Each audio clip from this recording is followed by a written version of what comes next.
Transformation of sentence. অর্থ ঠিক রেখে বাক্য পরিবর্তন। Assertive sentence to interrogative sentence.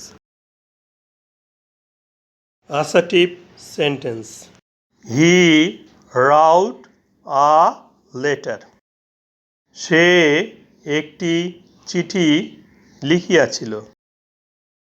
এখানে লিখিয়াছিল ক্রিয়াপদ। ক্রিয়াপদকে কে দিয়ে প্রশ্ন করে যে উত্তর পাওয়া যায় তাহাই সাবজেক্ট। কে লিখিয়াছিল? সে বা হি সাবজেক্ট। রাউট ভার্বের ফর্মগুলো দেখে নেই। রাইট বা রাইটস অর্থ লেখা, প্রেজেন্ট ফর্ম বা verb one. Wrote past form বা verb two. Written past participle বা verb three.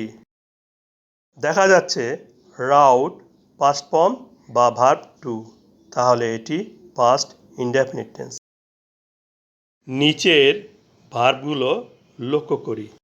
am, is, are, was, were, have, has, had, shall, should, will, would, can, could, may, might, must, need।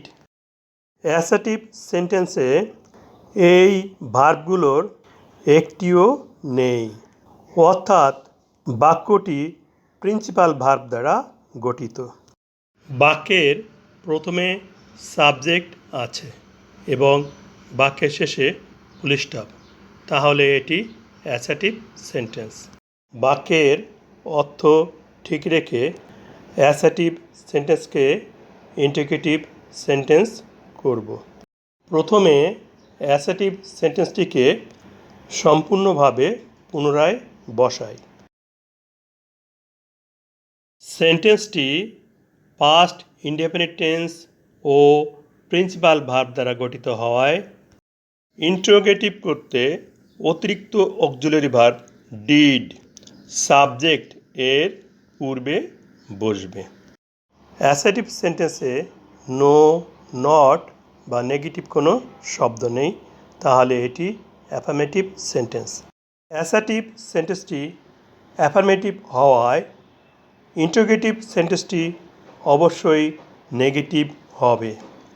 সেন্টেন্সটিকে negative interrogative করতে auxiliary verb ডিডের সাথে নটের ওকে বাদ দিয়ে সংক্ষিপ্তভাবে didn't বসাই।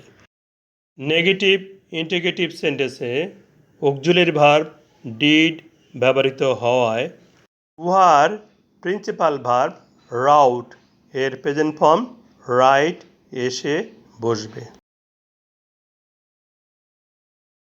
বাক্যের বাদবাকি অংশ অপরিবর্তিত থাকবে। অ্যাসার্টিভ সেন্টেন্সে ফুল স্টপ আছে। ইন্টারোগেটিভ করতে ফুল স্টপ পরিবর্তিত হয়ে নোট অফ ইন্টারোগেশন বা প্রশ্নবোধক চিহ্ন হবে। ইন্টারোগেটিভ সেন্টেন্সটি হচ্ছে didn't he write a letter? সে কি একটি চিঠি লেখে নাই?